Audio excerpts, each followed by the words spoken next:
All of them have clear and confirmed ties to Jeffrey Epstein.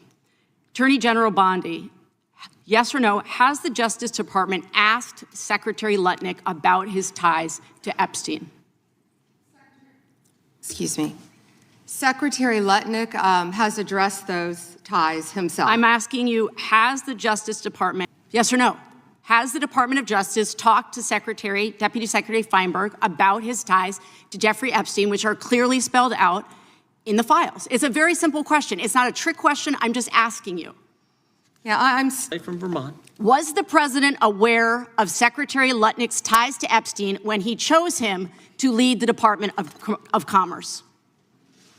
Was he aware? Chris Malin was a Border Patrol agent. Okay, so I'm going to conclude that the president, in fact, did know about his ties because he was the— General Bondi, according to your department, a child is sexually abused in the United States every 9 minutes, and the vast majority of survivors never get justice. And that's one of the reasons why I think the Epstein case has resonated so deeply with so many Americans. And the other reason, I think, is because it has revealed a two-tiered system of justice. And the powerful are protected, and the survivors rarely get any accountability. And the Epstein files contain evidence of a multi-decade international criminal conspiracy involving some of the wealthiest and the most powerful people in the world. There's evidence of financial crimes, political corruption, sex trafficking, and of course, horrible sexual abuse. And I want to remind everybody, this isn't a game.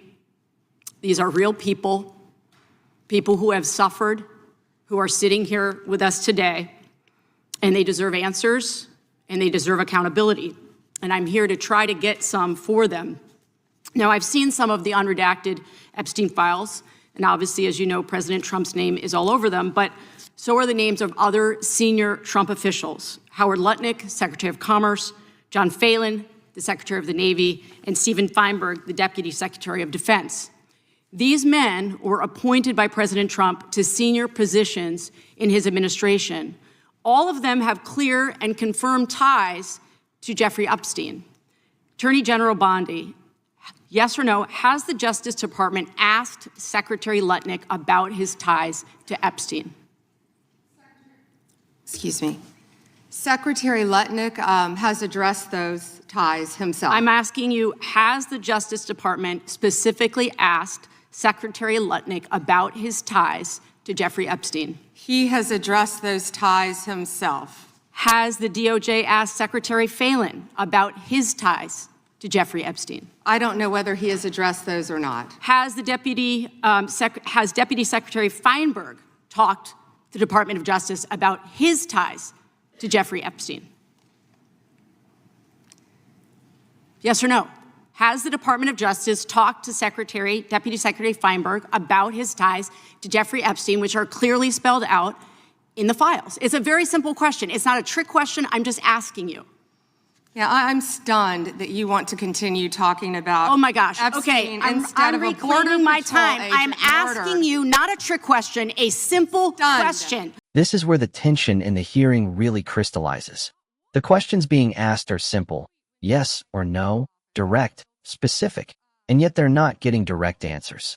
Instead, what you're seeing is a shift away from clarity toward deflection. When a public official is asked whether the Department of Justice even spoke to key figures tied to serious allegations, and the response is anything but a clear confirmation, that silence starts to speak for itself. And that's the key moment viewers should focus on. It's not just what's being said, it's what's being avoided. So the real question becomes, if these conversations didn't happen, why not? Okay, so what is clear is we have evidence. Do you know who Chris Malin is? We have evidence that 3 senior officials within the Trump administration have ties to Jeffrey Epstein. And what does ties mean? I can conclude from what you are saying that you have not talked to them. What does ties mean? I think Americans would be shocked to learn that you are not interested in talking with these officials who have ties to Jeffrey Epstein. What does ties mean? Can you define that? Across the world, can you prominent define men ties? who've been exposed in the files have resigned their jobs in disgrace. And that's a good first start. And that same Disgrace standard, is not saying the word Chris same Malin. standard should apply here. And Americans want accountability. Who is Chris Malin? Was the president he? aware? Please stop talking. It is not your time to ask questions. It is not your time. I'm reclaiming my time, Mr. Chair. One second. Time belongs to the gentlelady from Vermont. Was the president aware of Secretary Lutnick's ties to Epstein when he chose him to lead the Department of Commerce? Was he aware? Chris Malin was a Border Patrol agent. Okay, so I'm going to conclude that the president, in fact, did know about his ties because he was the next-door neighbor. Shame on you. Oh, for goodness sakes, You're this from is a tiny, pathetic. beautiful This is state. pathetic, Mr. Committee will Chair. be in order. I am not asking trick questions here. You The got your American 5 people minutes. have a right to know the answers to this. These are senior officials in the Trump administration. This is not a game, Secretary. I'm Attorney General. My apologies, I couldn't. By 2008, we knew that Epstein was a convicted sexual abuser. And we now know that Lutnick went to Epstein's Island in 2012. How was that not a deal breaker for the president? And why aren't you asking questions of the Commerce Secretary about what he saw when he was at the island, which he lied about not ever going to? Why are you not asking these questions? And I see that my time is almost expired, so I will say this. Do the right thing, Attorney General. Meet with the survivors. They have been asking for a year. Meet with the survivors. Do the right thing. I yield back. Gentlelady yields back. The gentleman from South Carolina is recognized for 5 minutes. May I have 20 seconds of his time? So that'd be up to the gentleman, but. Absolutely, Madam Thank you. Thank you.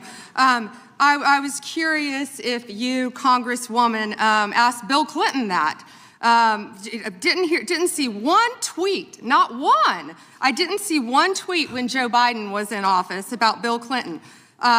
Didn't ask Merrick Garland anything about Epstein, not once when he was. Weak sauce. And also, I want the record to reflect that, with this anti-Semitic culture right now, she voted against a resolution condemning. Oh, He is Jewish. Jewish. I just want to be clear.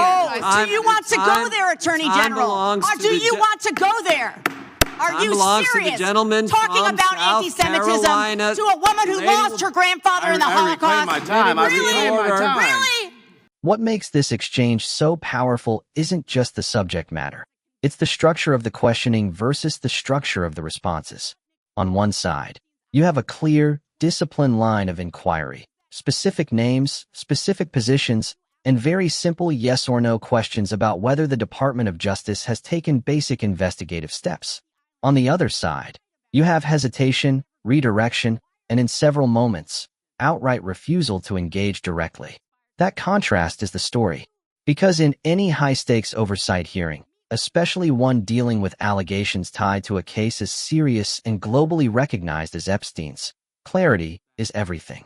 When a public official is asked whether their department has even spoken to individuals whose names appear in documented files, that is not a complex legal question. It's a baseline accountability question. And when that question doesn't get a clear answer, it creates a vacuum, one that viewers, voters, and the public naturally try to fill. The most revealing moments here aren't the accusations themselves, they're the gaps, the unanswered confirmations, the repeated reliance on phrases like they addressed it themselves, which shifts responsibility away from the institution that is supposed to investigate. That's a critical distinction.